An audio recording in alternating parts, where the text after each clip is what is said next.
ನಮಸ್ಕಾರ ಸ್ನೇಹಿತರೆ, ನಮ್ಮದು ಶ್ರೀ ಸಪ್ತಗಿರಿ ಮನೆ ಮದ್ದು ಚಾನಲ್ ಇದೆ. ಅದ್ರ ಮುಖಾಂತರ ಅನೇಕ ರೀತಿ ಎಪಿಸೋಡನ್ನು ಕೊಡ್ತಾಯಿದ್ದೀವಿ. ಸ್ನೇಹಿತರೆ, ಸೀಸ್ನಲ್ ತರಕಾರಿ, ಸೀಸ್ನಲ್ ಫ್ರೂಟು ಯಾವುದು ಬಿಡಬೇಡ್ರಿ ಅಂತೀವಿ. ಆಯಾ ಋತುಗಳು ಬರೋದನ್ನು ನಾವು ಸೇವನೆ ಮಾಡಬೇಕು. ಇದರಲ್ಲಿ ಅತಿ ಹೆಚ್ಚು ವಿಟಮಿನ್ಸ್ ಆ್ಯಂಡ್ ಮಿನರಲ್ಸ್ ಇರ್ತದೆ. ಇಲ್ಲಿ ಆ ಮಿನರಲ್ಸನ್ನು ಸಮತೋಲನ ಮಾಡುವಂಥ ಶಕ್ತಿ ದಕ್ಕಿದೆ ನಮಗೆ. ಆದರೆ ಇದನ್ನು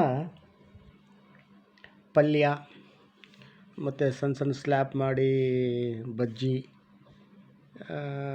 ಮತ್ತು ಇದನ್ನು ಚಟ್ನಿ ರೂಪದಲ್ಲಿ ಮಾಡ್ತಾರೆ. ಇದನ್ನು ಮತ್ತು ನಾನಾ ರೀತಿಯಲ್ಲಿ ಅವರವರ ಏರಿಯಾದಲ್ಲಿ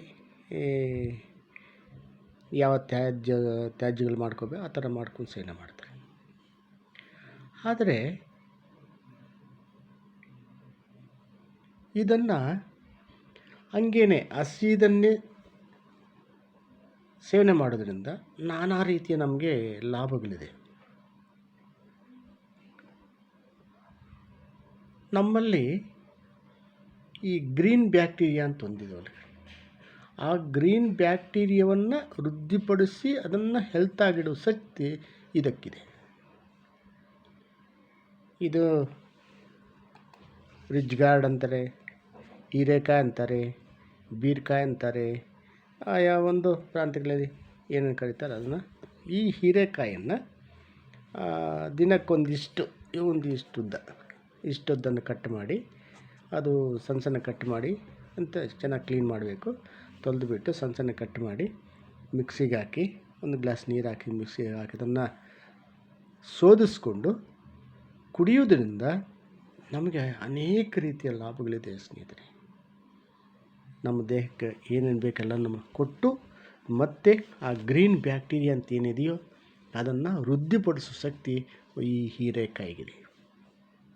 ಇದು ಇನ್ನು ಹೆಚ್ಚಿಗೆ ಹೇಳೋಂಗಿಲ್ಲ. ಕಣ್ಣುಗೊಳ್ಳೆಯದು, ಡೈಜೆಷನ್ಗೆ ಒಳ್ಳೆಯದು, ಎಲ್ಲ ನಮ್ಮ ಆರ್ಗನ್ಸ್ ಅಂದರೆ ಒಳಗಡೆಂಥ ಅವಯವರ ಆರ್ಗನ್ಸ್ ಎಲ್ಲ ಆಕ್ಟಿವೇಟ್ ಆಗೋಕ್ಕೆ ಪ್ರತಿಯೊಂದಕ್ಕೆ ಇದೊಂದು ಹೀರೆಕಾಯಿ.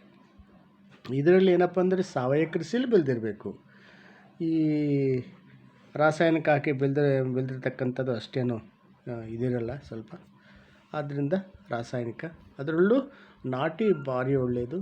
ನಾಟಿ ಹೀರೆಕಾಯಿ ಇವೆಲ್ಲ ಸೇವನೆ ಮಾಡ್ತಾ ಬಂದರೆ ನಮಗೆ ಏನು ಬೇಕು ದೇಹಕ್ಕೆ ಅದು ಲಭ್ಯವಾಗಿ, ಮತ್ತು ಅದರಲ್ಲೂ ಸಹ ರೋಗ ನಿರೋಧಕ ಶಕ್ತಿ ಜಾಸ್ತಿಯಾಗಿ ನಮ್ಮನ್ನು ದೃಢಕಾಯವಾಗಿ ಇರಲಿಕ್ಕೆ ಒಂದು ಅವಕಾಶ ಆಗುತ್ತೆ.